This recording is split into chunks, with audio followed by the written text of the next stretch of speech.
Hello, this is Alec Kerr, the film and theater critic for the Conway Daily Sun. Last night, M&D Productions opened their latest show, Facing East, at Willow Commons in North Conway, New Hampshire. Now, this is a difficult, emotionally charged show that deals with issues of faith and sexuality and the conflict between the two.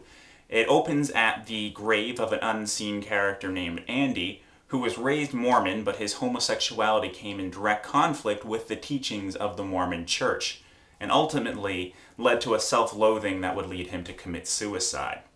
Now, this is a three-piece show with the two parents and the partner of Andy, who comes in the last third of the play. But for the most part, it's just the two parents. And the father, played by Kevin O'Neill, feels that the funeral was a lie because they didn't own up to the fact that their son committed suicide and that he was gay. And so he wants to redo the funeral, even if it's only to the trees surrounding the grave. The mother, on the other hand, played by Karen O'Neill, is just clinging desperately to her faith. And she isn't thankful for the fact that her son has committed suicide, but she almost sees it as a blessing in disguise because now he can be with his Lord instead of living a sinful life.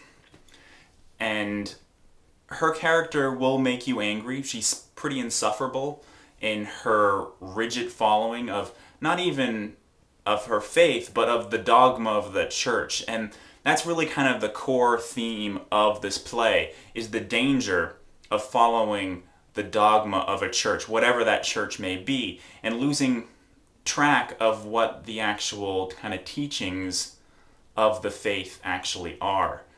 And Carol Lynn Pearson, the playwright, her message seems to be that it isn't humanity's place to damn people. That's the Lord's job. We aren't meant to be judging who gets to go to heaven and who gets to go to hell, and yet so many people do. She seems to be very much an advocate of forgiveness, understanding, and acceptance. And that comes through most clearly through the father, played by Kevin O'Neill, who's just so guilt-ridden that he wasn't more accepting of his son and didn't just, say, hey, it's okay to be who you are. I love you anyway. And so the shortcoming of the show, if there is one, is that it gets this message across very quickly and kind of just keeps rephrasing it. Once the dynamic between the mother and father is established, it doesn't really shift. The show does get a new energy when the partner, Jeff Warwick, comes into the show because his anger and the mother's anger, they both kind of see each other as the reason Andy ultimately took his life. And so their anger goes back and forth, but yet at the same time there are revelations that kind of force the parents to change how they are viewing things. And it's definitely a powerful show, and there are several powerful scenes throughout the whole show.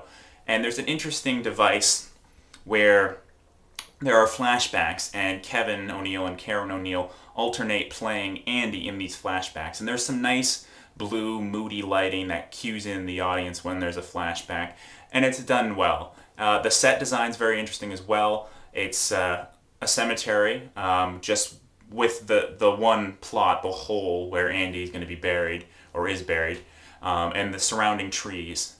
And the land is on a tilt at an angle, which kind of represents the fact that their world has been put at an angle and doesn't really make sense anymore. But it's definitely a good show and definitely worth checking out. It's definitely challenging. It's very emotionally charged. It'll make you think. It'll cause discussion afterwards, which I think is definitely a mark of good theater. So check it out if you get a chance, and it'll be playing through May 30th on Thursday, Fridays, and Saturdays. So give it a check. So check it out if you get a chance. And this is Alec, and keep watching.